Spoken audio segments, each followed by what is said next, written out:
Je m'appelle Eni Rameld, je suis d'origine estonienne. J'ai quitté l'Estonie en 1981 et dans des conditions extrêmement difficiles.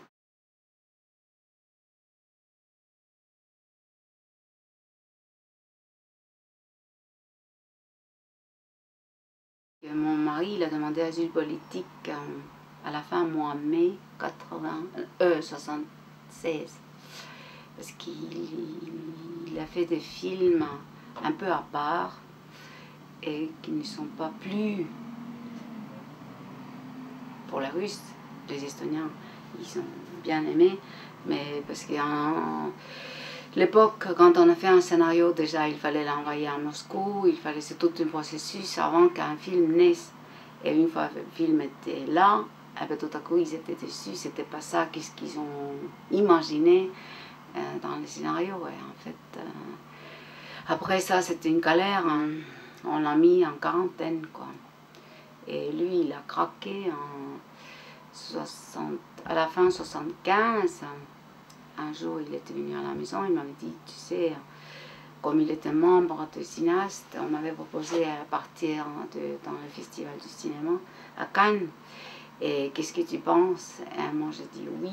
Et après ça, on a commencé à parler que en marchant et en allant dans les cimetières.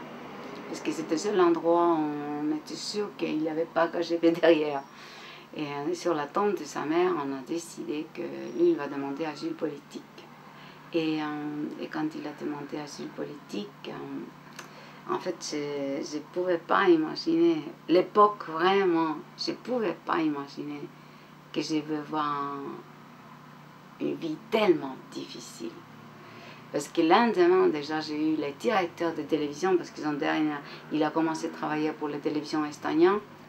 Et en fait, il y avait le directeur de télévision qui était venu à la maison et qui m'avait dit, si vous pensez aller un séjour en France, je vous le dis tout de suite que vous ne pouvez jamais avoir le visa. Mais vous pouvez faire des démarches, vous pouvez faire des demandes. Dans l'Union soviétique, tu peux tuer ta mère, ta soeur, tout ce que tu veux.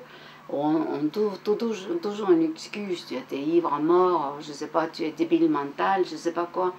Mais demander asile politique dans un autre pays, ça veut dire vraiment que tu es un ennemi du peuple. J'étais toute la journée avec les radios. Et bien dans les radios, j'ai entendu tout le temps Staline qui aime les enfants, Staline qui fait tout pour aimer les gens et tout, comme c'est bien la vie et machin.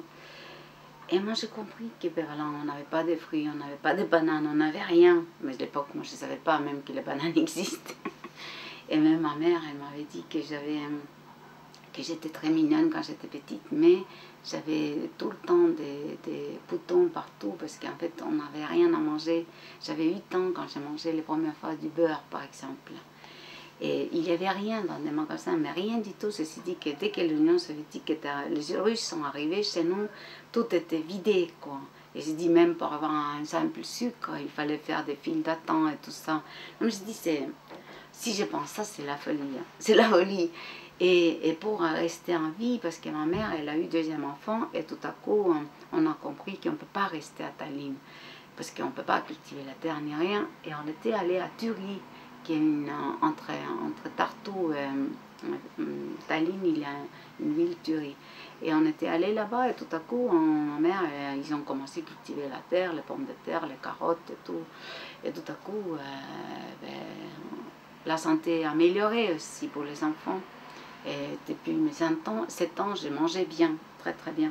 Parce que papa, il a fait la chasse et tout ça, c'est tellement... On était devenus des nomades, quoi, parce que c'était le seul moyen à rester en vie. Et ben voilà, et quand j'étais justement chez ma grand-mère, à partir de mes 7 ans, ma grand-mère, elle a commencé tout le temps à parler que, voilà, avant, quand on était indépendante, t'imagines, on habitait à Tallinn, on avait les mandarines, la clémentine, les fruits et les bananes. Je dis, grand-mère, tu es folle, tu es malade, ça n'existe pas. Et elle a dit, oh, mais tu es une communiste née. J'étais vraiment toxiquée par les radios, parce que dans les radios, on a dit, on vit en paradis.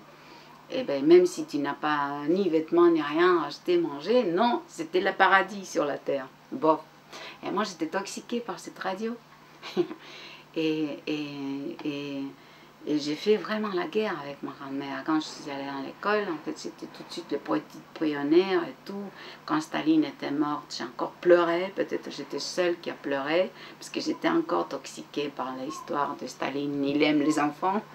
Et mon idée, c'était que Staline, quand je serai grande, je vais acheter un vrai costume pour lui. Parce que je me suis dit, il est tellement pauvre, il donne tout l'argent pour les enfants, qu'il ne peut pas acheter, il n'a pas d'argent pour ça. Parce que moi, j'ai dit, mais moi, j'étais assez coquine déjà à l'époque. Moi, j'ai dit, tiens, il pourrait quand même changer les costumes, en mettre les cravates, je ne sais pas quoi. Bon, je me suis dit que voilà, et c'est pour ça que j'ai dit, assez jeune, j'étais entre cette toxication pure et dure, hein, que la vie est belle et bien, et tout à coup, ma grand-mère et les gens âgés, j'ai commencé déjà à parler énormément avec les gens âgés. J'ai commencé à intéresser par l'histoire, par tout ce qui s'est passé, j'ai demandé, et tout à coup, je me suis dit, mais mince, alors on était bien avant, et qu'est-ce qui se passe maintenant? Et c'était une brève période dans l'histoire de l'Estonie. C'était que 20 ans qu'on était indépendant. C'est quand Lénine a donné l'indépendance. Et bien voilà, petit à petit, j'étais pionnière et tout, et comme ça mal, mais en même temps, j'étais déjà complètement l'autre côté.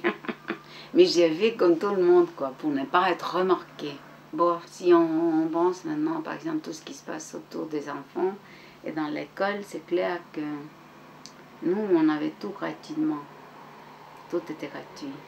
Toutes les activités, par exemple, moi, j'ai pris des cours de danse, le chant, du sport. J'ai fait toutes les disciplines gratuitement. Et c'est clair que ça, c'est inouï. Hein. Ça, c'était mon premier choc quand je suis venue en France. Parce que mon fils, il a fait du judo là-bas. Et il avait les ceintures bruns, et tout à coup, hein, continue à faire le judo, j'ai compris que j'ai pas d'argent pour lui payer. Et il a arrêté ça. C'est pour ça que j'ai dit, hein, c'est clair que ce système était assez malin. En fait, j'ai commencé à mentir assez jeune, moi. C'était presque survie, quoi. On savait très bien avec qui on parle, avec quoi. J'ai dit que le système était quand même très paranoïa. Et un metteur en scène polonais qui arrive à Tallinn, tu l'accueillis et tout ça, on t'avait dit attention, hein, tu n'as pas l'intérêt de parler du mal du système. C'est ça. Et comme ça, on a gardé les gens.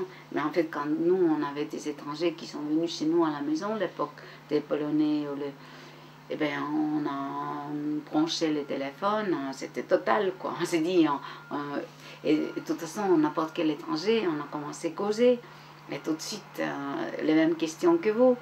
Et on ne savait pas comment dire, parce qu'on ne savait pas, est-ce qu'on a des microphones chez nous ou non. Par exemple, quand mon mari il a demandé de politique, je savais.